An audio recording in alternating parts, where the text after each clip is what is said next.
Hey folks, welcome back to a whole new a podcast all about Disney Channel original movies. No song this week, I'm not that creative. Ooh. And being not that creative, all I'm going to say is I'm Lucas Melby. And I'm Jacob Telejohn. But to make up for the fact that we do not have a song, and I just cut off our special guest that I'm about to introduce, we have a very special guest. We watched Alley Cat Strike this week. Yeah. A movie that you'll soon learn is about bowling. So we brought on our very special guest, Dustin Lavac, who is our, every friend group has a go-to bowling expert, right? So Yes. Dustin, He's the guy. bowled a 279 once in my lifetime, and that was my score. Holla holla. so They did Dustin, not bowl that high in this game. I'll let you know that right now. so Dustin is like Sam, one of our friends who we've known for quite some time, and we were trying to get him onto some episodes or not, but this was one too special we could not pass Yes. up. I must. So, Dustin, is there any more about your bowling background you want to provide besides your all-time high score? Well, I bowled throughout high school and have various expertise, if you want to call it that, in different competitions and settings, I guess. Jacob's been a witness to a few of my bowling been there. matches for high school. Well, that's good. And what about your DCOM background? Just to get a little... My DCOM background is as far as this podcast has gone so far. So you're like me and had not watched any as a kid, really? No. All right, interesting. So last time we mentioned that we were delayed a little bit because of Sam's bachelor party. This time I think we'll be a little delayed from our hopeful 2-week schedule of recording because we had Sam's wedding Yes. and reception. I was part of the wedding party. These two were not, but they were present, we were at and the wedding. it was a good fun time. Congratulations to Sam and Robin. Shout outs to Sam. Being part of his wedding party was about as interesting as my interactions with Sam on this podcast as you've been exposed to. So we had our ups and downs, but it was overall a fun day. Even got out on the dance floor a little bit. He did. Lucas got a little riled up. Little fun thing is that Dustin actually recently got married in October, and both me and Jacob were in his wedding party. So Best man right here. not to reflect badly on Dustin, like we're better friends with Dustin than Sam, but Sam was on the podcast first. But Dustin, much more of a gracious groom than Sam was. And Thank you. fun connection was that they had the same wedding DJ. And Yeah. Dustin, I think you had some issues with him at your wedding. Yeah, the intro song, or For your grand entrance into the entrance reception. song. Yeah, we told him one song, played a totally different one. He played like AC/DC or something. We didn't want that. Ooh. And I think for Sam's, they played it at the wrong time. So Sam wanted to play entrance music for the wrestler Ric Flair, which is a song that exists outside of wrestling. It is a well-known song that has existed, I think, for hundreds of years. It's most well-known probably for being in 2001: A Space Odyssey, yeah. where I think the title for it there is Thus Spoke Zarathustra. But Sam wanted a version specifically with Ric Flair wooing at the beginning, Yeah. and then it was just the normal song. And I imagine to give Alex, that's the name of the DJ, some benefit of the doubt that he probably got the MP3 or whatever from Sam, heard the woo at the beginning, is probably like, there's no way he fucking wants this, right? We'll cut out the woo. But that is as much ground as I'll give Alex because I gotta say, not a big fan of his ability to read the room and keep the dancing fever going. We got up there for a couple of songs. One really big one was Super Bass by Nicki Minaj. That got us moving a little They bit. played Soldier Boy. I am not a person who dances very much. I don't know if you can gather that from listening to the podcast, but I'm fairly reserved, geeky, whatever you want to say. But there's sometimes I'll get out there, and as soon as I get out there, a song would end, and Alex would just fucking kill the mood. Play a crap song. In my own opinion, there's songs that are danceable. Yeah. You Not know- country songs. You don't dance. You slow dance to country songs. Yeah. You don't bust You them. know, you beat your inbred sister or something to them. Me and Lucas were talking, and towards the end of the night, he started playing songs that are more like karaoke type songs, not dance songs Yeah. per se. And it's just, again, playing to the audience, there was some, we could say, boomers in attendance that could have been requesting some songs, but rock and roll, fun to go to a concert for, not really danceable songs like AC/DC, Def Leppard. It just, for me, there was one, more of an old rock song of Paradise by the Dashboard Light by Meatloaf. Really great. Love that song. Got up. It's a long song. I'm like, whoa, Alex, being brave, playing the whole song. He cut it off like 3 minutes in. Ooh. maybe not the most appropriate wedding song, because for those who don't know, it's kind of about the love story of a teenage couple where they're getting like some heavy petting going on at like a dating spot in the car. Then it's like, we're going to have sex finally. First base, second base, third base, home. Well, yes, it gets to that. But then the girl's like, hey, stop. Stop right there. To quote the song exactly, which we didn't make it this far into the song with Alex, that, hey, before we go any further, will you love me? I'm just singing the song right now. But it's like, hey, you gotta promise you'll like marry me before we have sex. And Meatloaf is like, I don't know, but then eventually gives in. And the song ends with them wishing for the other one to die because they hate each other. And that's what marriage is like. So I could see why Alex maybe wouldn't want to play the whole song. But I felt pretty cock-blocked. But it did end all right. It did end with karaoke songs like Sweet Caroline by Don't Stop Believin'. Don't Stop Believin', which those are older songs that aren't really dance-worthy, but you can sing along to them. Another one like that, which I wasn't a big fan of, Bohemian Rhapsody. 5-minute plus long song, pretty slow. People know the words, but like, Just step aside, Alex, here. Let me take the microphone. That's how I felt. I got a lot to get off my chest about this wedding, apparently. Oh my, we're 8 minutes in. All right, well, some of that won't make it into the final episode. But just to leave it at one more thing, me and Jacob and Dustin, on an occasion or two, we go to an anime convention. And at the anime convention, maybe similar awkward levels at times to a wedding reception that I would be at, they have a rave or a dance.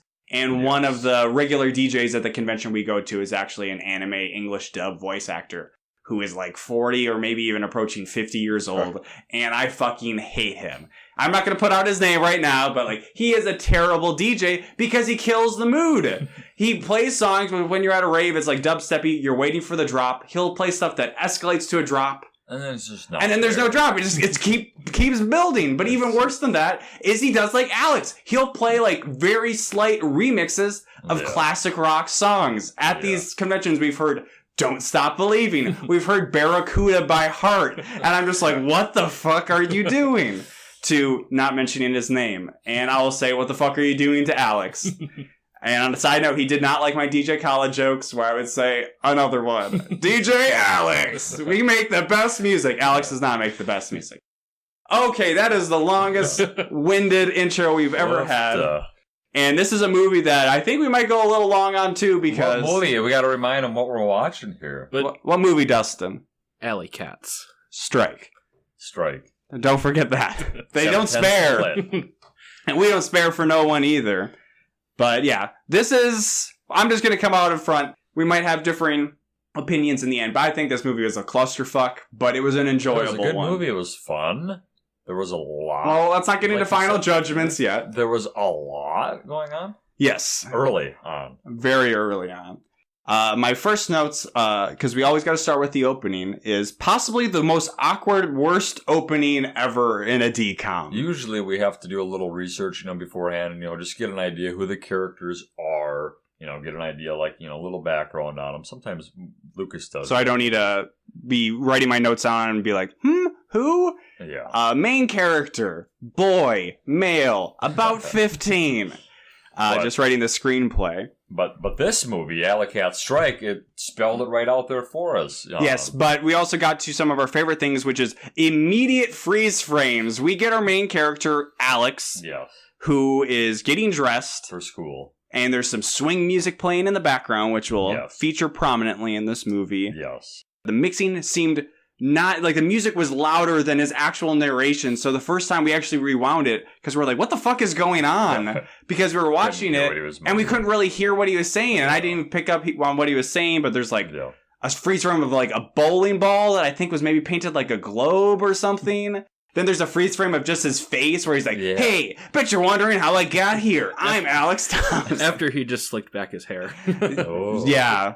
He's got quite the mop on him. I don't know this actor, but I described him. He looks like a bootleg Jonathan Taylor Thomas. He looked kind of high at most of the movie too, I think. Well, that's just Dustin. Is that the bowling lifestyle? Not that I'm familiar with, but maybe in other parts of the. I just know that from The Big Lebowski, which is something I'll reference a couple of times in this episode. Kind of like he was like a surfer dude, like he was like one of Johnny Tsunami's friends. Well, that's the vibe I was getting from him. We got some swing revival music going on. Yeah. We got Alex introducing himself. But then we even have him introducing all of his friends. Yeah. So sometimes we struggle to find out what the friends' names are. This time he says it. I think was there even like names like popping up and like pointing at them? It's like the most contrived way. But hey, we're misfits. We like bowling. This is Elisa. I kept saying Eliza. We got Elisa, Dahlia, and then I don't know. He's like Ken's the music genius, but that doesn't really come into play. No. So Ken yeah, really liked the 50-year-old stuff, and he was African American. Sure, that's not relevant. This is not The Color of Friendship. It doesn't really matter here. Part of the narration. Delula was the brains too. We'll throw that out there, which comes into play. Sure, Delula. That's not her name. So in this narration, we learn that Alex's dad owns a bowling alley where they go and hang out. And they don't have to pay to bowl. And it's very much them trying to like... So this movie came out in 2000. As we mentioned, this is the year of the DCOM. 12 DCOMs in a single year. And that would have been 2 years after The Big Lebowski came out. And I definitely saw some similarities in this movie of, at least, music playing mixed with montage of bowling. Some inspiration. Synchronous bowling of like one person going after another. But Dustin, what did you notice about these bowling shots early on in the beginning?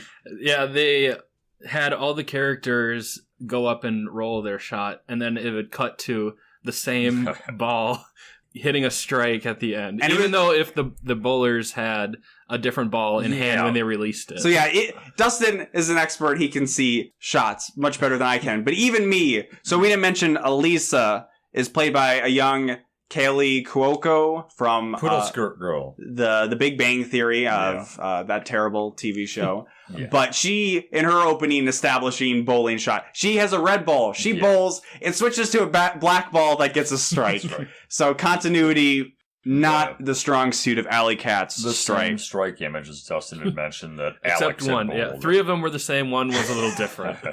This is why we brought Dustin, already paying dividends.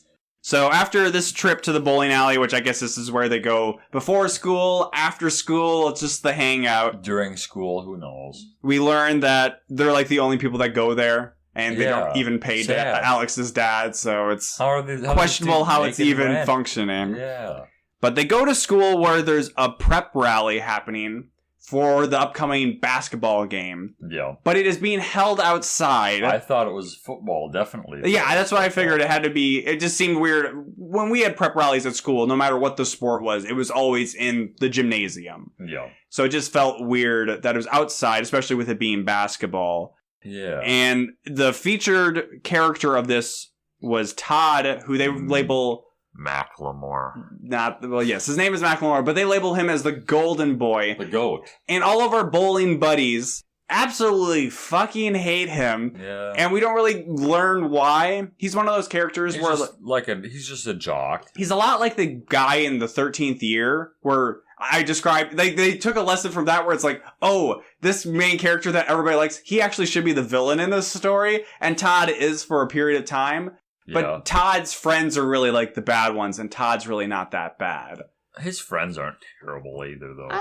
They could have been. Well, I mean, they make crap. They picked on Delilah. Yeah, we'll get to that. But important to this, and something we should not miss, is the at risk in this game. It's a game between West Appleton, which is where the school our heroes go to, and East Appleton for the Mighty Apple Trophy. Which is just a giant gold trophy with an apple on top. Yes. So the schools we went to for high school, we had a East and West High School in our town.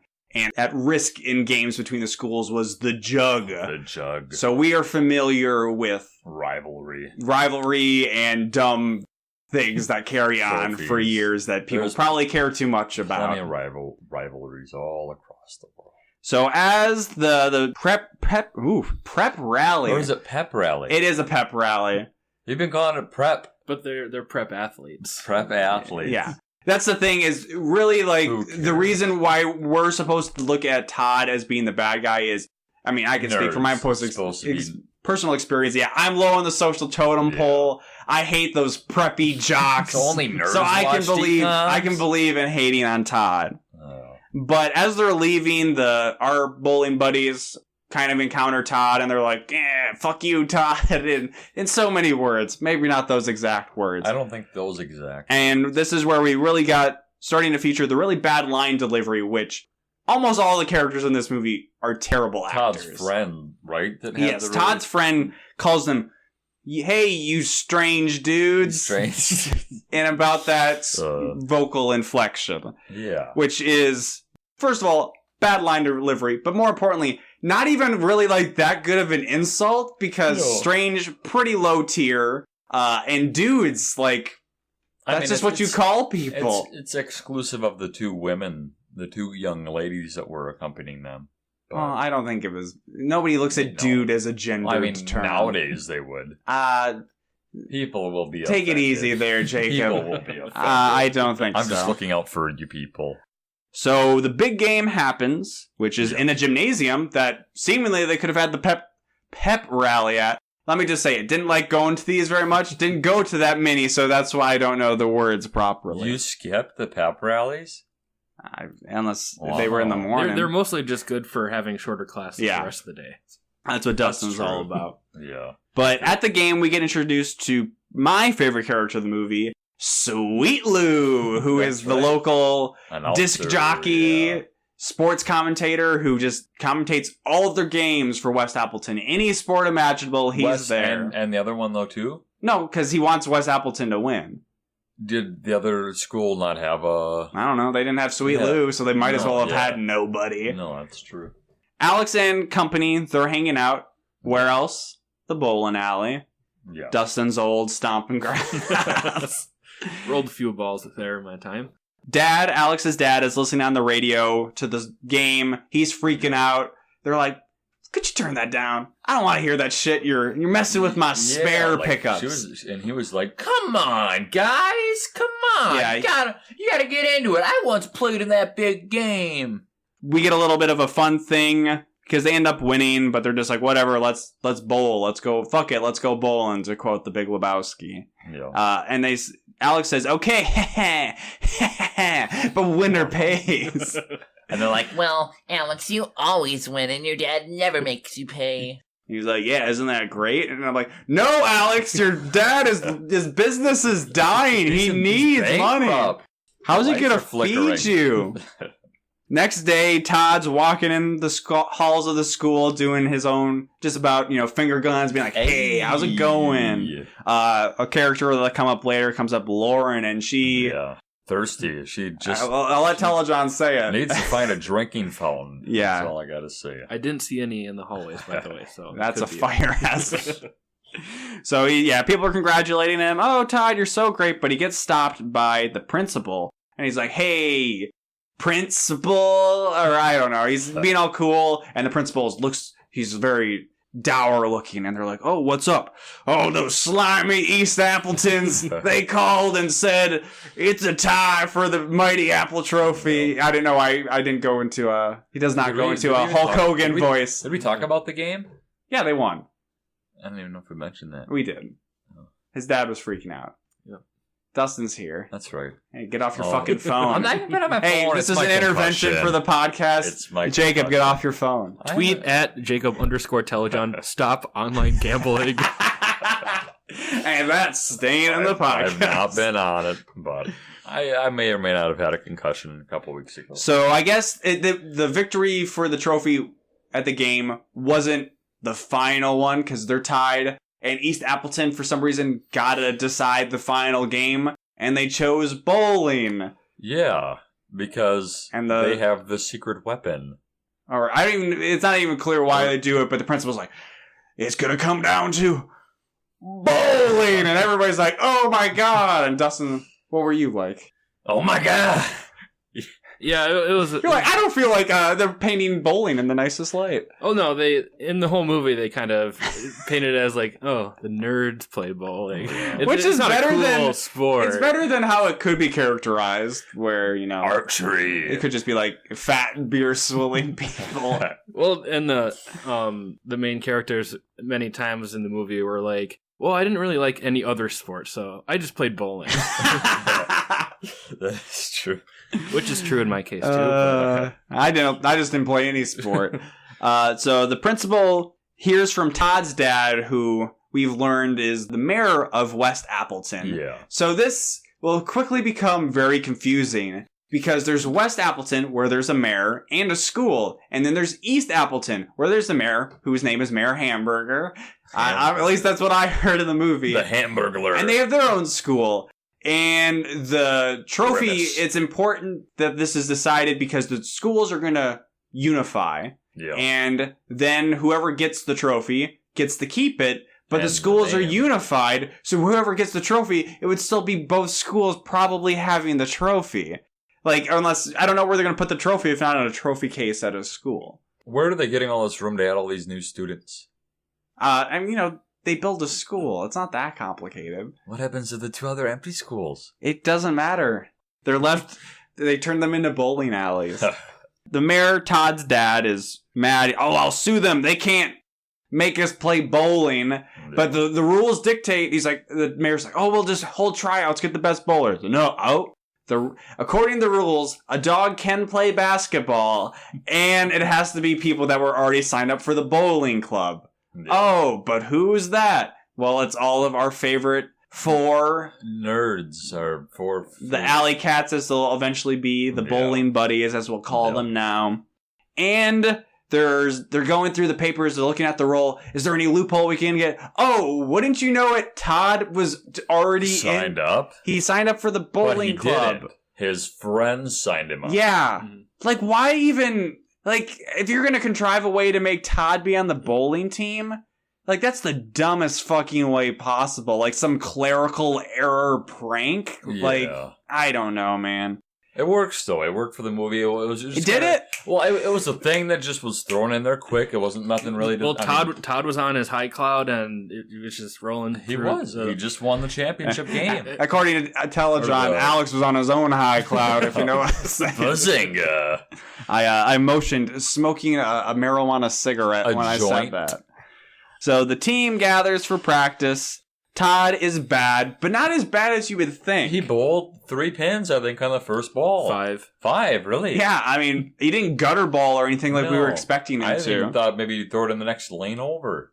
So Todd's dad and Alex's dad, so the mayor and the bowling alley owner Yeah. are both there. They're kind of talking back and forth, and it seems tense. And if it wasn't clear enough for us, Alex narrates saying, Chimes in. "It's always seemed weird between my dad and the mayor. I don't know what's going on." And then he actually says, "Anyways, back to bowling," or something like that. Like, it's so unsubtle that being like, we're going to really set up this, this issue between these two characters. And I'm even going to acknowledge that it seems completely out of the blue that I have to say it right here. And I think there was a freeze frame where they switched between the characters and me maybe even zoomed in on their faces. Yeah. Because this movie sucks.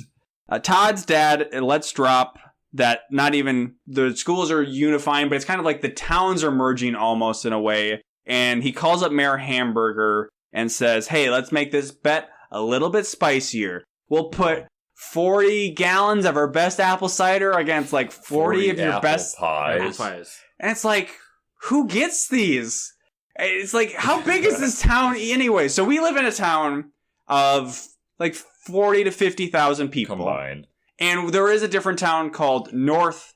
We can just say Mankato. North Mankato I think we and said at Mankato. some point. North Mankato. Nobody's is going to fucking Mankato dox West. us on this podcast. North Mankato's Mankato West. Yeah, in the West, that's just a neighborhood. But North Mankato is technically a separate town, but it's like 10,000 people. Yeah. Nothing of West Appleton and East Appleton seems to imply that they are big enough towns to justify them being two separate towns with their own separate mayors. And it seems clear that they're not that big because they're only getting 40 jugs of apple cider and 40 apple pies. Like, what are these economies Who's taking the losses there, too? Who's producing this stuff? And if they're both... One communal apple farm. Well, yeah, and if they're both apple producers, why do they like, oh, Appleton. we just draw the line at apple cider. We don't it's not even like they hate the apple pies. It's like, hey, we know your apple pies are really good. Like, we can't even the world's best on we the can't sign. even approach that. Yeah, there is a sign for East Appleton that says world's best apple pies. I wonder if there's one. But the way this town works, it's like a sign that doesn't make sense where it's like in the middle of a residential neighborhood or it's just like, welcome to East Appleton. It's like, what is this? Post World War II Germany where they like draw a line through Berlin or something. I don't know. But at some point, they're at a restaurant, I think, and this is the only memorable part of this movie is that there's a restaurant called Tony's Lasagna Heaven. Well, then it says pizza. Well, yeah, so there's a decal on the window of like an Italian chef. It's called Tony's Lasagna Heaven. Yeah. He seems to be holding a pizza that is just sauce with like 3 yellow pepperonis or I something think it on even it. said pizza though underneath. It says try our pizza. Yeah, that's so what it it's was. Tony's Lasagna Heaven. Our mascot has a pizza and it says try our pizza, which pizza seems to be the main focus here. Yeah. Doesn't Tony's add up. Pizza Heaven, not as good as Tony's Lasagna Heaven, but I think Tony is maybe regretting some of his choices and trying to backpedal. Ugh. At practice, because now they're a team and they're just practicing, Todd is doing terrible, as he should have at first, where he's literally chucking the ball so hard that it's skipping lanes. And that's what we were kind of expecting, was that he would get a gutter ball right away, or I even thought he would do one of those terrible throws where he skips lanes. You ever do those throws, Dustin?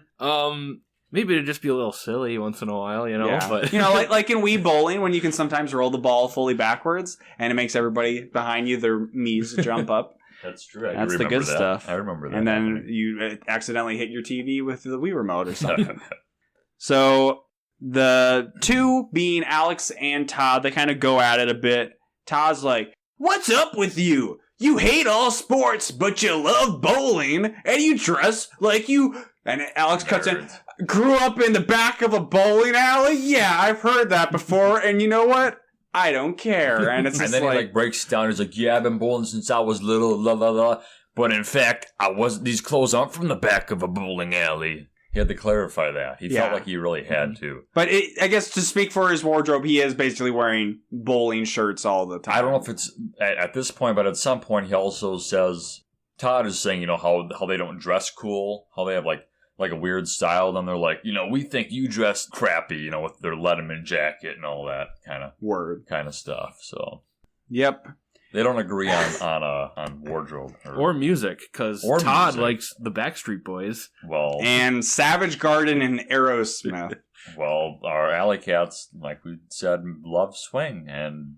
Yeah, presumably swing revival, because that was the thing in the late 90s. At early one point, 2000s. Ken, who's hardly in the movie, lists off like three individuals. It must have been the big swingers. big swingers. I hadn't heard of any of them. So I will say, in other episodes, we've talked about how I like ska. Ska, I feel, is at least thematically connected maybe to swing revival. And I know swing revival, especially today, in retrospect, highly reviled. People do not like the Cherry Poppin' Daddies. I am cool with it. I enjoy, Cherry Poppin' Daddies, Brian Setzer Orchestra. These two don't even know what I'm talking about. What I'm saying is I'm an alley cat. So we get some weird throwaway scene, and this was at the point in the movie where I'm like, what the fuck is going on? Like, we haven't really dived into it because there's a bunch of characters that are introduced. None of them really matter, so that's why I haven't mentioned them. But like, there's an extra restaurant they go to that's not really necessary. It's not Tony's Lasagna Heaven, so if I was writing a movie, that'd be the only restaurant I go to. If I lived in a town with Tony's Lasagna Heaven, that'd be the only. We have to mention the half-eaten burger though that they serve at the. Well, that doesn't come for a while. That's true. But they're just at one point the Bowling buddies are just hanging out in front of a shop of some kind. And Todd comes up and is like, "The fuck is wrong with you?" It's so many words. And Delilah or Delia, because of the music. Yeah, they're listening to swing, and Delia's on a computer. Yeah, a laptop computer, and I was like, Wi-Fi ain't shit at this time. What is she doing with that? And then we quickly see that she has like some weird old bowling school simulation. Yeah, bowling game where she's crunching the bowling numbers. Would that help you pick up some high point frames, Dustin? Maybe in terms of like trajectory of the ball, it would, but it all comes down to your own skill and finesse. I'll tell you, Todd ain't fucking buying it. That's a computer. It ain't real life. Todd hates computers. That's all I wrote in my notes for that scene is Todd hates computers. True. Next day, before they're going into school, Alex stops Todd and is like, "Hey, you know what? I've had a change of heart for some reason. I think it's just, hey, bowling's fun. You know what? I'll teach you how to bowl." And that you would think, oh, that would be fine. But Todd is not on board with it for some reason. Then Alex gives him a shirt and be like, "Hey, this is how you get good at bowling. You got to wear this bowling shirt." And Todd's like, "No good. No way." Is that how you get good at bowling, Dustin? Well, I mean, if you want to look the part, that's how you do it. I mean, they say dress for like the job you wish you had or whatever. Right. They mention some famous bowler named like Guppy something. But what's the famous bowler you know? Norm Duke. Norm Duke. West Yes. Milan. Norm Duke dresses to be a good bowler. But yeah, he's like, no way, I don't want to fucking dress like this. I guess I will not learn bowling. And then we get love interest Lauren.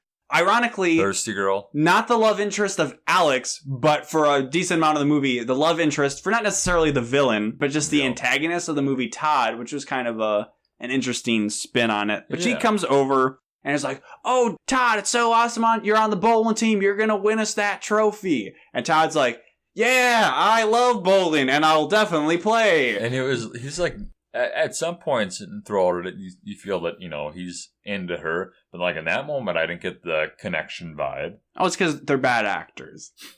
Yeah. But also Lauren brings up, hey, I'm having a party. You coming, Todd? Yeah, I totally coming, Lauren. Alex, you gonna come? And Alex, yeah. But like, it's kind of weird because like we said, she's kind of into Todd. But in that moment, it was kind of like, like they kind of had like a little connection there, kind of thing. And then as soon as she leaves, Alex is like, I could, what did he say? Like I could get into this or something along those lines. Like Alex he's in. is forgetting his bowling He's buddy ways. He's in. forgetting where he came from. Yeah. So we get to see the party, and it is the most happening party we've ever seen. Even we're taking into account Smart House. We're taking into account And it's Johnny out- Tsunami. We're having a party, and outside. everybody's invited. Outside party. I think they have like tiki lights going. I don't know. Well, I'm just talking about the first opening shot is a girl walking down the party line with a giant bowl of potato chips. People just coming up, taking some potato chips. It's not clear where she's even going, but she's being the waiter for this party. The whole table outside is just filled with non-alcoholic beverages and Yep. all the pop you could drink. Lauren's talking to some kids, but then we hear a gate click sound effect. I thought it was like a can opening. It's not even clear what it is, but it alerts Lauren Yeah. to something, and she turns and then sees all these people just coming off screen. We don't see them like close a gate or No. anything. It's like, No. why even put that in the movie? Just have them go up and like tap her on the shoulder. But Who knows? yeah, they're talking. Alex is feeling a little bit awkward. At one point, Lauren, I think she asks Todd to dance, and then Todd says no. And then there's a guy in the background like, I'll dance. And then she asks Alex. Yeah, Todd or Alex didn't want to dance, but one of Todd's friends I'll dance. really wanted to dance with her. But more than Lauren twice. was not having it because he's not a varsity bowler. No. But then Alex leaves, and then Todd's like, okay, I'll dance with you. And it's like, what the fuck is going on? I think he's trying to hook her up or try to get like a What little the- three-way going What there. are these kids getting off on? Be like, I won't dance with you. I want to see, I don't know, Alex squirm or something. And then we just get another weird scene of Alex is about to go into his house, and then he turns and crosses the street Yeah. to what we learn is Elisa's house. Elisa's house. Because she just comes through But the she's door. leaving. She's leaving her house. We do learn that there's a reason, but at first it reads that he's just walking towards her house, and she knows. it's like something from the room where it's like, oh, now the scene has to continue, so she just has to come out and go, Yeah. oh, hey, Alex, you're just randomly walking towards my house. And she's leaving her house to go pin her good bowling score on his door. Which was a 210, 220. 220, Dustin, Oh. weigh in. Good score? It's a pretty good score for a high schooler, yeah. Probably like 9 or 10 strikes. 9? I mean, No. that's No, quite a bit. Your math is pretty It bad. depends, Eight's it right. depends what comes in between. Because but- you can As get a we'll total learn, of- bowling, the movie tells 'cause us you can get a rules. total of 12 strikes. Yes. Yes. So As probably we'll like an learn, 8. the movie tells us that bowling's rules are very easy. Maybe this movie's version, but even though real life or in the movie, bowling's rules are not most intuitive. Correct. So the next day at practice, the mayor stops by to explain the rules. So the way it's going to work, real simple. We've got 4 bowlers, but we'll have 1 substitute, and the substitute can come in for a player at any But time, they like a pitch, cannot- But it's permanent. like a pitch hitter, and then they stay in forever. Yeah. Easy. As it progresses, it does not seem that easy. No. We'll get Dustin Wayne in later on. We'll hold off on that for now. Yeah. And then we get to hear some extra bets getting put on for this game of whoever wins if West Appleton wins, the day will become West Appleton Day, and they get to throw a parade. So it's escalating for multiple All this levels. stuff is just depending on these kids bowling 9 frames. Yep. So Todd's feeling the pressure and decides to scope out the other team. So he and Alex tags Bike. along, Bike along. go over to East Appleton, which seems to be like the rich side of town, maybe because their bowling alley is really nice. Yeah. And there we get to meet that they're being coached by Pro Bowler Whipsaw McGraw. Dustin, is Whipsaw Mick- McGraw a real person? Craw. I've never heard of Mr. McGraw, but he might have some bowling credentials that I am not familiar with. He's not just They- a country western singer. They did list him at the end of the movie with like a different name, and maybe that guy was, maybe it was like a cameo. Yeah, they put a real Pro Bowler in and just didn't get a middle-aged balding fat I guy don't to know. pretend to be a Pro Bowler. You never know. I'm sorry, Dustin. That was You- a stereotype You that was very never know. targeted. You never know. You just never know. Maybe it was that other guy they mentioned, the PBA Hall of Famer dude. Guppy? Guppy something. Maybe we don't know. Got to learn to swim. Yeah. So as they're leaving, Alex gets confronted by like the East Appleton team, and they're like, "You fucking spying on our bowling ability?" Which, Dustin, were they really using too great of techniques when they were bowling? It looked pretty average to me. So No spin yeah, definitely no on the spin. ball. So yeah, there's not really a whole lot to garner from spying. And even watching someone else's bowling technique doesn't really bode well for your own, because you have your own. Bowling's a very it's- personal it's game. not really- It's like jazz. If anything, it would throw you off if you see them just continuously throwing strikes. They Right. just get in your mindset, which is bowling. It's just it's a mental, and it's technique and mental though. All right, fucking settle down. you Yeah. two. We'll save that for later. So, but Todd comes in to save him from the opponent's team, where he's like, "Oh, what, Alex? This isn't very sportsmanlike. I'll beat him up. East Appleton boys, we good?" And then he leaves. So, Like, yeah, you get him. They're You starting get to him, become Todd. more friends because Todd saved him. But now, as friends, we gotta have what any friendship needs, which is a swing dance music montage to bowling. Which this Naturally. scene starts out very much, again, trying to emulate the Big Lebowski's opening sequence. But Right down then the it middle. gets Ooh, extremely right down the goofy, where they're doing weird shots, they're like sliding down the lanes, Yeah. and the combination of that and the swing music, I would say this single-handedly killed any future that bowling hoped to have. I don't know if Disney wanted to help bowling's stance in society, but I don't think this If I movie can do only this hurt out it. at the bowling alley. Gee, boy, I want a bowl. Yep. Then you just get kicked right out. We can't pass the line. You can't pass the whatever. The foul line. The yeah. foul line. Fault Yeah. market 0. The kids were just sliding halfway down the lane. That's not it. At some bowling alleys, that would trigger, Like- and like the pins would get picked up or something, wouldn't they? Well, the buzzer would maybe Buzzer. go off, but Buzzer would go you would off. definitely would not this be able to bowling alley don't continue got no bowling. buzzer. Yeah. No. So Tad, now in the good graces of the team, comes up with a plan that he really wants to help out the bowling alley, get some good business coming in for Alex's dad, and they decide to throw a dance that they're gonna call the bowling ball, which is probably the most creative thing of anything in this whole movie. Alex starts to be like, but I don't want bowling or the alley to change. And the dad says, "Hey, different isn't so bad," which is a conflicting message. And to by some- that, he means you want to continue to live in poverty and eat scraps, or do you want to eat some McDonald's McChickens? Well, that's speaking very close to home for Jacob there.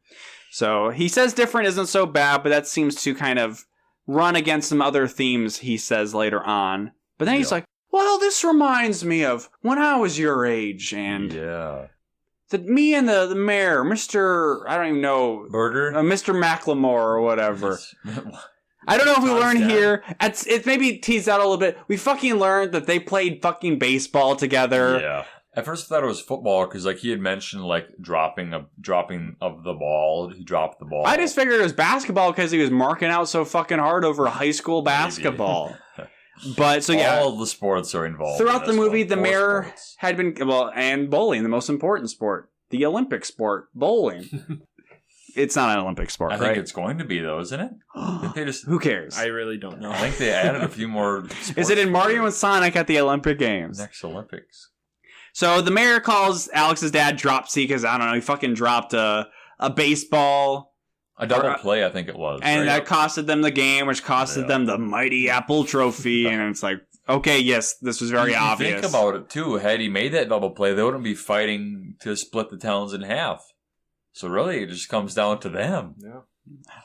Wow, the past repeats itself. It's like poetry. It rhymes. You know what? This movie is amazing. It's cerebral and deep. Psychological almost. You really feel like you know these people as actual human beings. And not people that say things like, we're having a really bad day. That'll come up soon. Oh my. So Todd is decided to be the team captain by the school principal, which does not make the team all that happy because they didn't get to vote. But mostly it's because Sweet Lou just fucking loves that Todd McLemore, who's earlier in the movie was on his radio show, and now they're going to be on it again because Sweet Lou is one of those adults who's just fucking Loves randy for that Mighty Apple Trophy. Loves them. I don't want to see what would happen if he got it in his hands. Oh, So this is really only notable that him and Alex go on the radio show because we get a call from Tony's Lasagna Heaven. Yeah. Hey, we're just calling from Tony's Lasagna Heaven, and we really love you guys. damn straight. So cuts to later on, the bowling buddies who did not go on the radio show leaving the alley, and they're like, oh, they never came back. Where are they? I guess Tony's Lasagna Heaven across the street. We see Todd and Alex just there, just cheering and like fist pumping. And it's like, not to anything in particular. It's just the entire time they've been there, they're just, yeah, bowling. Lauren's there. They're wearing sunglasses, I think. So, And then somebody brings out ice cream sundaes. oh yeah, probably on the house because Everything's free. Paint is free. in preparation for the bowling ball. Jerseys. Todd basically goes around town, gets all of his favors from all the shopkeepers, and just gets a bunch of shit for free. Yeah. So, yeah, Alex is starting to change. Moral of the story, play sports and get popular. So, the bowling ball happens. It's a huge success. And right before the lead up, we get the dad talking about how change is okay. Splits or strikes. Marks. We'll be fine in this life. At this point, we had maybe heard one mention of Alex's mom, so I just wanted to be like, splits or strikes, we'll be fine, but I sure wish your mom didn't split up with me. Oof. So, yeah, the Alley Cats, or the bowling buddies, rather, they're not happy about things have changed. Alex is wearing sunglasses. They had swing music. Bowling with sunglasses. Yeah, they had swing music playing when the bowling ball happened, but then they switched that off to, I don't know, edgy music? Other music. And then they're like, did you see Alex? And we cut to Alex in sunglasses going just randomly, because he's such a wild and crazy guy. Yeah. And then we get some ska music playing, not right down the middle, not the skankiest of ska, but just average level ska. Is that how you describe ska? Skanky? Well, there's a dance to ska called skanking. The skanky leg? No, there was a ska band I think called the Skankin' Pickle though. Oh, my brother went and saw them. That kind of sounds fun. Ska is very fun. Yeah. Ska is not dead. You've sold me. So at the end of the night, Alex is taking out some trash in the back, and then he overhears Lauren and some of her friends who were at the bowling ball up front talking, and they're like, yeah, this was awesome. Bowling's cool, but you know what? You know who isn't cool? Alex fucking sucks. I hate him. Yeah, once a geek, forever a geek. Fuck that guy. And it's like... So they think the bowling alley's cool, but like Alex is like the most synonymous thing with bowling and the bowling alley. But you hate Alex just so much. There's just like so much unnecessary anger at people. Like they hate Todd with not really any good reason, and they hate Alex because I don't know. I'm so tired of him because I've been around him like 2 times. Oh I invited him to my party and he came. So this starts to affect Alex's ability to bowl, and we see him. Frame after frame, constantly getting 7-10 splits. Yes. And Dustin, how likely is that to happen? Even if you're trying to get 7-10 If you're splits. trying, maybe once every 2 games, maybe? It's not the most common thing. Well, this movie knows 2 things about bowling. 3 or 4 times in a row. The probabilities are astronomical. This movie knows 2 things. Yes. Strikes are good. Yeah. 7-10 splits, the worst thing that can happen. Yeah. And we haven't mentioned it, but throughout this, at some Todd and Alex have been trying to deal with 7-10 splits. Practicing. setting up for, possibly foreshadowing to a climax of the movie. But they're both terrible. And Todd, in particular, just rolls right down the middle of them 10 times in a row. Yes, that happens. So, to not really lift their spirits too much, the mayor stops by with the principal to give them their jerseys. Which is generous of a term for them, because they are just t-shirts. Yeah. There's nothing jersey-like about them. No. Which I'd be fine with, because I like some cotton to soak up my sweat, but... The kids were pissed, because they're all about the 1950s look. Yeah. What have you, and they're like, what is this garbage? And Alex even complains to his dad. He's like, look what they got us. Fucking burn it. And Alex's dad's like, yeah, that does suck. It is pretty bad. And it's like, it's like a t-shirt with, the team's name on it. It's not great, but it's not a fashion disaster like Dahlia says 2 times. Like, movie, did you think I wouldn't notice? Disaster. Like when somebody says a joke and you don't react to it, and then they say the joke again. Zetus Lapidus. And you still don't react to it, and then you say, Sam, yeah, I heard you the first time. Oh. So, then they also learn that the school's name, the unified school, will still be named West or East Appleton High based on who wins. Yep. And all of this, Alex is like, this is just adults wanting us to win. We're pawns in their fucking schemes, man. Oh, man. I quit. To which Dahlia says, we are not having a good day. And again, that exact delivery. I don't think they were having a good day. So Todd tries to reunify the team, which happens at the restaurant we talked about briefly earlier, where they're just, it's Ken and Elisa, they're eating. Todd comes in, sits down, but where he sits down, there's already a half-eaten burger. And it's like, did he just steal Ken's spot, or is Are we supposed this to believe movie that he just very bad? that continuity, which we have pointed out. We have evidence. But he gives a really terrible motivational speech where Ken makes a good point where they're not on board with playing because if we win, they're just going to think that Todd carried them. If we lose, they're going to blame us for making Todd lose. Which is true. And Todd's, then people just go back to not seeing them or looking through them. And Todd's like, no, people will see you because you're here. And they're like, wow, fucking A, Todd. All right, you've convinced us. Dig, solve this. Let's go. Let's go bowling. And I'm like, what the fuck? I mean, I wasn't like, I was neither extremely popular nor like super unpopular. Yeah. Dustin Intelligent, I mean, that might be a different story. But like, I wouldn't buy that shit. Like, anybody who's been socially ostracized in like high school or whatever would be like, oh, people will just see me as a human being and then will see me and just, what Tom Hanks says in The Polar Express, sometimes seeing is believing. But they're convinced, but now it needs to come down to if he can convince Alex. So Alex is, I don't know, he gets convinced because he tells Todd that I think bowling should be fun. And Todd's like, don't you want to have fun? I want to have fun, Alex. Actually, you know what? Yeah, sure, sports can be fun. He's like, you know what? You know why I play sports? Because I'm fucking good at them. And that's why I play a lot of sports. Because that's what I do. Good, but sometimes it's fun, but it's probably not a lot because my dad's a dick. But you know what? Sure, I'll let bowling be fun. Let's forget the competition. Let's just bowl, right, bro? Let's have fun. Is that when he throws him his jersey, too? Yes. That's a big part. Yeah, his jersey...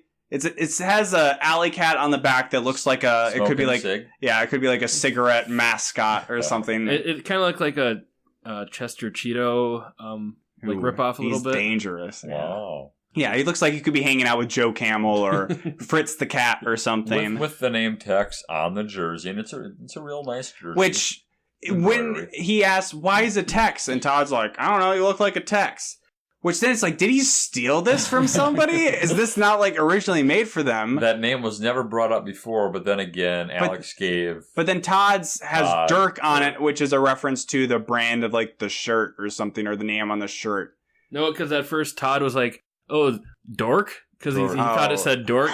Yeah. And that's why they gave it to him, but it really said Dirk. Yeah, way back when Alex was like, you gotta dress like a bowler to be a bowler. And then... True. So what happened to these other maybe jerseys? maybe both were still stolen from the same dirt or something. Yeah, there's the bowling thrift shop in town. Surplus store. We do see that the other team members do have their own jerseys too. Yes. We don't know their nicknames, if they're fitting or random. But they're down to bowl. This whole exchange happened on Alex's front steps. And in another contrivance to have a scene continue, the dad comes out and says, I heard voices. Come, son, let's sit down and have a very decom parent-child heart-to-heart. And this is where we really hit home and learn, you're my son and the mayor's son is Todd. We're the same. We used to be friends and then sports made us not friends. Do you get it? Do you understand? And this is also where we noticed his dad mention his wife or yes, their thank mom, you. and that his grandpa is in the hospital. So that was something I missed in the beginning of the movie because so much was fucking happening. But there's some one-off comment where his dad's like, well, hopefully grandpa and mom will be done at the hospital by the time the big game happens. And lo and behold, they are. This happens, I mean... Despite my joke... does all this happen in 2-3 days? No, it's at one point they say mom's been gone for just weeks. I don't know. Grandpa had a really bad fall. I don't know. At one point, they do say that the game is 2 weeks away. So we actually have a timetable in place on some other DComs. One of those things. Didn't have a mom at all in the movie. Well, yeah, there's plenty of DComs that only have single parents. Yeah. Which I did make my joke about the mom splitting up from him, but no, she comes back and it's oh, it's so good to see you, and we were confused. We had to rewind to make sure that it was his mom. Which that comment does make sense now, because if they hadn't seen each other in 2-3 weeks. Yeah, but again, the line delivery made it, I'm wait, is this his sister? Did he say aunt and grandma or grandpa or something? Very weird. Yeah. But it's finally it's the day of the big game. It's at Alex's dad's bowling alley, which... raking in all that money. Dustin, explain to me how that could be a conflict of interest or problematic for a bowling competition. Well, at a home alley, you might have your own oil pattern you're familiar with, and if you've only practiced on that oil pattern, you're more used to it, and you know how your ball is going to move, even though in this movie they only threw straight balls, so it doesn't really matter, but... collusion! True. Yeah, in general, you're used to your home alley, per se. Yeah. It does give you an advantage. Home field advantage. Home lane advantage. And that's the Alley Cast way. Cheat to win. Cheat. Sweet Lou, very importantly, is commentating, but he doesn't really know what the fuck he's I don't know shit about bowling, but I don't want East Appleton to win. And he says the rules are easy, but Dustin, explain to us how competition, a normal competition team game would go and what this movie kind of is doing. Right. In my high school bowling, there was 5 people for each team, and the person that bowled the first frame would also bowl the 6th frame, and the person that bowled the 2nd frame would also bowl the 7th, and so on, and kind of go in that sort of rotation.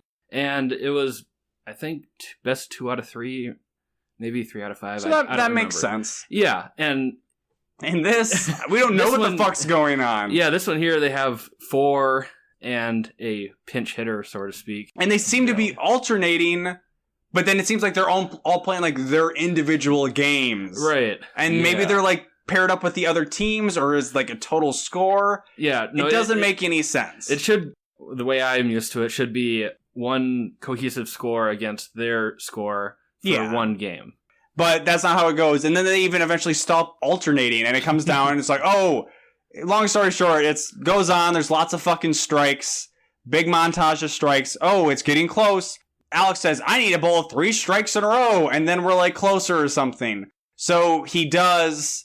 He bowls 3 times in a row, and then the other team, their bowler, bowls 3 times in a row, which does not jive with how the flow of play had been going thus far. But we believe that's because it's the 10th frame, but then another frame comes in. And and then Todd gets the bowl again, and he, wouldn't you know it, gets a 7-10 split. Yeah. But then we learned that he has to get the spare to win. Yeah. But the other team, it's like the last frame, so the other team, I guess, Doesn't get a chance. was beating them, even though they said they weren't beating them. But then it gets to the point where it's exactly if they get a spare. It's like knows? the calculations, the contrived calculations for this to even make sense are basically impossible. Like It was hard. probability wise, it's not going to happen. It was also hard to follow because they never once showed a scorecard. Yeah, or- that actually that's kind of a weird oversight. You would think Yeah. that's an easy shot, like a fade in of like the scoreboard. Yeah. Oh, Or, I mean- people cheering in the crowd, and Or just even why they didn't just make the whole, like, where they came up with the idea of how this was all laid out. what it right? comes down to is they I just mean- think that nobody knows how bowling works, or if they do, they don't know how team bowling works, and Who then knows? Who knows? the writers didn't, and then they just ran with whatever fucking weird rules they came up with. Or Yeah. maybe Sweet Lou just didn't do a job of announcing and explaining. Sweet Lou lied to me when he said it was easy. So, yes, the 7-10 split. Oh no, but Todd's been practicing it. But somebody steps up and says, I can do it. And that person is Dahlia, Delu- our favorite Delilah. character. Delilah. That if this didn't happen, I wouldn't need to have known her name, but I now do. She comes up, says she can make it. But Alex is like, no, they want you, Todd. They're cheering for you. And then Todd's dad was like, "You better get your ass back Yeah. up there and get the spare." So it was a kind of surprising moment because they did set it up that he keeps practicing these 7-10 splits and it could be a momentous time for him to overcome it. So fun bit of subversion from a decom, and it's a good character moment for Todd to step down. Doesn't need to be the star for everything. But then Delia steps up. Yeah, Todd's dad's super fucking pissed. And then he's like, fuck you, Dad. Bowling's fun. And I don't want to play anymore because it's just too much fun, Dad. She steps up, does some weird magic. She spins it on her finger. She puts her finger in the ball, and then she just spins which it. Dustin explained is a dangerous maneuver. You could easily break a finger. But luckily, I don't know, her fingers are very small. But she spins it and then does a granny push, a granny throw, Yeah. and then it moves extremely slowly. And I am not a physicist, but I don't think it had the momentum to continue spinning almost forever and just slowly move. Like, it's hard for us even to vocalize how slowly it's moving. It's like an inch or half an inch, like a second. It is extremely slow. And it's getting down, it's about to hit the pin, and then the movie's like, hey, remember how we had a narrator? Well, guess what? He's back. And Alex is like, hold it. And then it's like, what is he even talking about? And when it says hold it, the image of the ball is lined up center with the pin. As Yeah. the pins are on the back as pins are supposed to be lined up, as the triangle is pointing at you, the pins are on the back of the lane. where a literal 7-10 split So where they always should is be. because it's the 7th and 10th pin. So they are where they should be. So yeah, then Alex cuts in where he's like, hold it. Do I care about this? It's like, what the fuck? Yeah, it's like, I don't even know what he was talking about. Do you think I even care? Bet you didn't see this happening at the beginning of this movie. Wild, isn't it? Okay, let's see what happens to see if I care about this. They cut back to the ball. The ball has shifted Yes. to the to the left of the 7th pin. so where it's going to hit it on, like where. would get a believable spare pickup. Right. But The pins are brought to the front of Yeah, where they're no longer in the triangle would 7 be. and 10 pin spot. Yeah, So- they're not in any standard pin spot. no, so where the pins are placed would actually have been pretty easy. It would have been to like- probably pick up. Yeah, it would have been like where the front pin, the one pin would have been. It was that far up, and So this makes me think that they were editing this. They see the shot of the one that they cut away from, and they're like, "This looks fucking terrible." But how do we? Or I don't know. There was why I feel like it's contrived. We have to have Alex come in here, freeze frame it, say basically nothing of actual substance, and then we shift the pins around to then make it look like a real spare pickup. But Because they yeah. do show the ball hitting the pins, and the pin falls and spins really slowly until it hits the other one over. So she does pick up the 7-10, but it was a continuity issues yet again. Yep. whatever. They fucking win. Everybody's happy. I honestly believe they probably went through it 100 times to just try to actually get one, to record one. They just never could. So Yeah, that's why I'm saying Ripsaw McGraw or Rip. I don't even fucking know what his name is. Was not a real bowler. But everybody's happy, I guess, except maybe not the East Appleton team. But Todd's dad, with their little exchange earlier, completely changes his philosophy on parenting and I guess maybe even politics. Being like, you know what, sports can be fun. Fuck it, I don't care. And then Todd's like, hey, can we not name it West Appleton High too? Oh, sure, make it out fucking Central Appleton High. Yeah, okay, wrap it up. I'm moving along. And early on, I really felt like it had to be an eventuality that the movie had to end with the swing dance. Yeah. Like, huge party to send it out. And that's what we get. We get an alley-wide swing dance party. People are dancing. People are bowling. People are bowling in goofy ways. We get Grandpa, who I don't even know if he talked earlier, but he had a crutch. He's down on the ground with his crutch, shooting it like a pool cue. That was cool. I like that. Wild time. And then gotta have final narration from Alex being like, bet you didn't see this happening. Worlds collide. I fucking hated Todd, but now I don't. And then left us with maybe questionable advice where he says, if you have a problem with somebody, if you're beefing with somebody, settle it in the alley. A bad choice of words. Really Presumably being the bowling bad. alley. Bowling alley. But even if it is a bowling alley, somebody's bullying you, you'd be like, fucking I bet I can make more strikes than give you. me 10 frames against you. I don't think that's going to solve your problems. And it certainly didn't solve our problems here, but this has been Alley Cat's Strike. We got emotional. It was an emotional roller coaster. It was a whirlwind. All right, Dustin, as our resident bowling expert, I think you're the one everybody wants to hear the final take on first. What do you feel about Alley Cat's Strike? Is it an affront to your hobby of choice? I thought it was pretty good, actually, amongst all the cluster and the randomness and the amount of characters that we hadn't been introduced to. It was like a fucking Game of Thrones episode. I might have been more partial to it as a bowler, but I enjoyed it. I had a good time watching it. Jacob? Like Yeah. 7.2 out of 10. Ooh, we get an Oh, actual the ratings. Hot I thought diggity that's dog. Update the fan wiki. I was gonna say I thought that's what we did here, but Well, you don't really have anything Sometimes. too official. Sometimes we would throw out some ratings. Update the but- fan wiki. This episode, And a positive 0.2. from Jacob, You got a 7.2 from Dustin, negative from Lucas. Wow, you didn't like the movie? I'm letting you go Okay. now. Oh, yeah. All right, let me say it. Just to add on to what he was saying, I mean, they tried for the layman. You know, they tried to explain. You know, you bowl strike, you get the 2 pins after. You know, they tried to throw out a little Bowling knowledge here and knowledge, there. Yeah, you know, just like basic stuff. But I have a rudimentary knowledge of bowling, and that only confused me with what was happening in the movie. I mean, so, this probably worked the best for somebody who knew nothing If about somebody's going bowling. to this movie just to watch the movie, not to analyze the movie, it's gonna be like, okay, you know, kind of. Jacob, you literally just condemned the premise of this entire fucking podcast. If your takeaway is this movie's fine unless you want to analyze it like an asshole and nitpick it to death, then let's just stop the podcast right here because it's all fucking over. Fun movie. I don't really remember this one. I probably watched it when I was younger. because you're on your phone half the time. Yeah. Yeah. Dustin, you've listened to enough podcasts where you've noticed the theme of Telejohn or Jacob's, one of his criteria of whether a movie is good or not is whether he remembered it. Yeah. Well, I mean, if I remember it, then it stuck with me. It was a good movie. But you might just not have seen it. It even had a good Maybe. Papa character. Yeah. I don't know. All right, so my opinion of Papa was this movie, recognizable. absolute, production-wise, is an absolute fucking disaster. So many characters.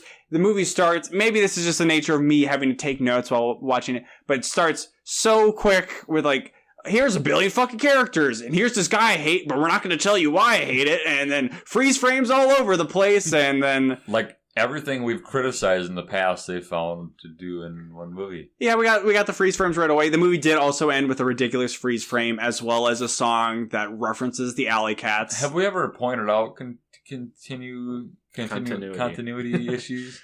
in the Maybe past? from time to time, but nothing we Like- haven't noticed anything as glaring as this and one. once we saw the first one, we just picked up on all. But that's the the other ones. critical eye that Dustin brings. Yeah. They take notes and I just watch for errors. Yeah.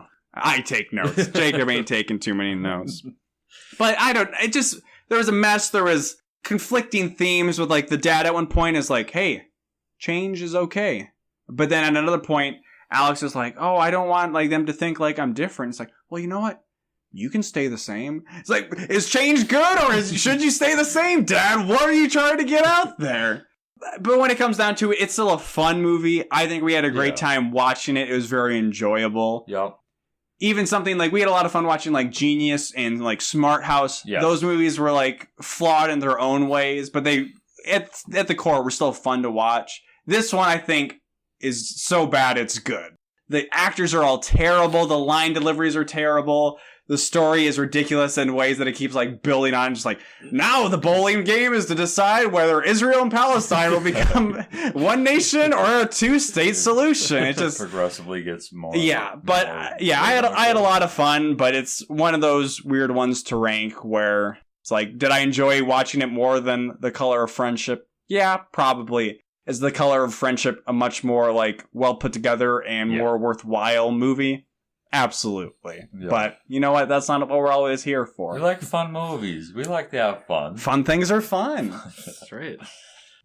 While this one has run a little bit long, we say that a lot, but sometimes I can edit it down. We actually have a very special time where we have an actual email to answer. Wow. Yes. So, again, if you want to be like this emailer who I'll read off their message soon, you can email us at awholenewpod@gmail.com. Yeah. So, this comes in from Florian, who says, cheers from Germany.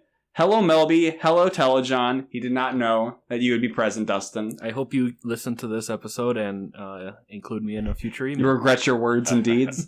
As Melby told to do, I believe this is referencing an earlier episode where I begged for emails to come in. Yes. What's your favorite color? We're about fun things here at the Whole New Pod. We're also about hard-hitting questions. Oh, man. So, and I'm sure this emailer from who they directed this to wants to hear from first is Dustin. What is your favorite color? Well, if we're going off like the theme of the movie here with bowling, I wore a red bowling shirt. Dustin, you were an alley cat? Yeah. Did you strike back? Or Or were you Return of the Jedi? I struck a few times, but no, I would just say red. All right.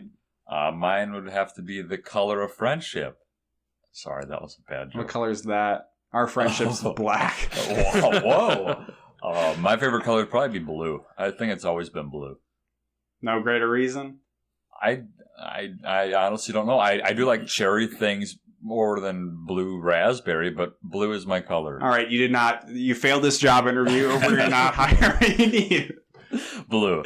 So we got red, blue. My favorite color is orange. You're glad I didn't say banana. That's all, folks. But there's one where I actually have a fairly decent long history with orange, where I have my childhood room is painted orange. Yeah. And maybe picked up on some of this with my description of myself, maybe not being a dancer, maybe not being the coolest person. I'm not the most stylish person, but something I brought to my style is I really like Converse shoes. Yeah. And one of my favorite pairs of Converse I ever had, which I still have, even though they are worn to rags and I don't wear them anymore, was a pair of orange fluorescent Converse shoes, which definitely caught some eyes, but not enough, and maybe not in the ways I would have liked, but, they brought me some notice, and I enjoyed those a lot. And what's interesting, beyond just the question this person asked, is Florian was actually an exchange student that we went to school with at our high school. So very apropos that he would write in after we had an episode about an exchange student. So if memory serves, and if I'm slightly wrong, don't get mad at me, Florian, but I believe I had sociology and maybe intro to debate with Florian. And he was also on the speech team with me and one of our other friends would give him a bunch of shit and probably be racist and problematic and offensive in ways I shouldn't have been. But hey, we were in high school. Disney, you can cut this out of your promo. So thanks for tuning into the show. And yeah, thank you for the question. Hopefully everything is good, Florian. Did you guys know Florian, really? Yeah. I remember the name. Yeah, I remember the name too. I think I can picture him. If you showed me a picture, I'd probably be like, yeah, I remember him. Mm-hmm. It's been like 9 years or... Yeah, just about 8 years. I'm technically supposed to organize the 10-year, or at least I was supposed to do the 5-year reunion or 10-year reunion. But that's a story for maybe another podcast. If we maybe get our friend Sean on an episode, I can maybe share some of that. But to wrap up then, again, if you want to write into this podcast, you can email us at awholenewpod@gmail.com. You can also rate us, review us, follow us on your podcast platform of choice. Yep. Spotify or I don't know, the Google Play one. iTunes for While It Still Lasts, where Dustin is actually our only written review on there. Dustin from Still stands true. Dustin from the Click. So, hey, you write a review for us, maybe you'll just end up on the podcast, which maybe is a disincentive to write a review for us. Did that sound like a threat? I don't know. We won't put you on the podcast if you write a review for us. You can follow us on Twitter at A Whole New Pod, all one word. Yep. Dustin, we can let you plug your Twitter account. Oh, sure. Because it's far less problematic and awful than Telejohn's. You can follow me on Twitter if you really want to, at Dustin Lavac. But HLAVAC. I was going to say, if you just look it up by the sound of it, you won't find me. But if you look it up by the spelling, it's like Jacob said. DUSTINHLAVAC. Correct. And again, it's with some trepidation that we recommend you can follow Jacob _Telejohn, JACOB_TELLIJOHN. where you can tune in for his armchair theories about seismology and how he feels about the recent earthquakes in California, which is the expertise you come to expect from this show and our hosts on here. Coming up next, it'll be the Area 51, the 300,000 All right. You can also follow Jacob for hot daily fantasy takes. Damn straight. That's not what I follow him for, but I follow him more out of obligation, probably. This has been a podcast. That's what we say at the end. It's been a whole new podcast. Dustin, how do you feel? Do you feel like you'd want to come back again? Yeah, I saw there was a cooking one coming up. Ooh, Guy Fieri. I don't know when that will come up in the line. We never know. $1 million. Yeah. Well, $1 million cook-off. I know what we have next, and it'll be an interesting one. What? Rip Girls. What is that? It's like Johnny Tsunami. I was gonna say like Rip Girls. It's girls who rip open packs of cards. Well, you'll just have to. We'll just have to wait and watch, and you'll just have to wait to tune in for that episode. Ooh. So Dustin's been nice, so I won't make him have the last words unless you want to have the closing words. I'll have Dustin. a second to last word. Okay. I So will say- Jacob, you have to tee up Dustin. No, I was gonna go before him. Oh, okay. This is getting complicated. All Sorry. right. This is like Dustin's bringing the bowling rules into the ending. my. Well, I was gonna just say, All right. if you'd like to have a good time, go to your local bowling alley and roll some balls. Have a good time with friends. Jacob, Don't forget to oil those lanes. Settle it in the alley. Settle it and smash. Knock, knock, knock 'em down. Baby, let's go to town. Box fills the air. Hey, we got time to spare. Gonna set 'em up just the way we like, 'cause the joint heats up when the alley cat strikes. Ooh, wah. Right down the middle. Ooh, wah. Right down the middle. Man, if my fucking ex-wife asked me to take care of her fucking dog while she and her boyfriend went to Honolulu, I'd tell her to go fuck herself. Why can't you board it?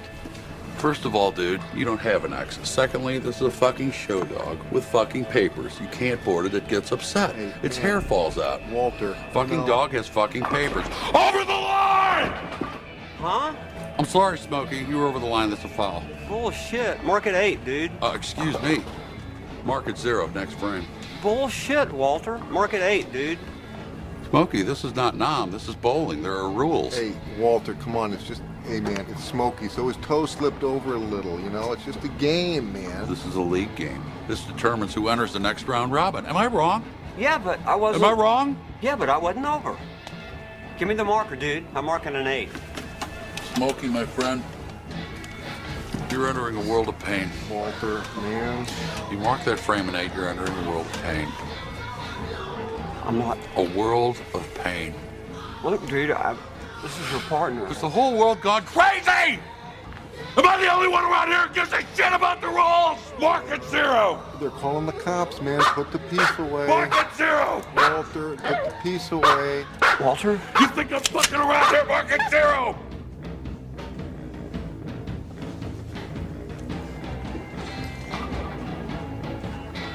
All right, it's fucking 0. You happy, you crazy fuck? It's the league game, Smokey.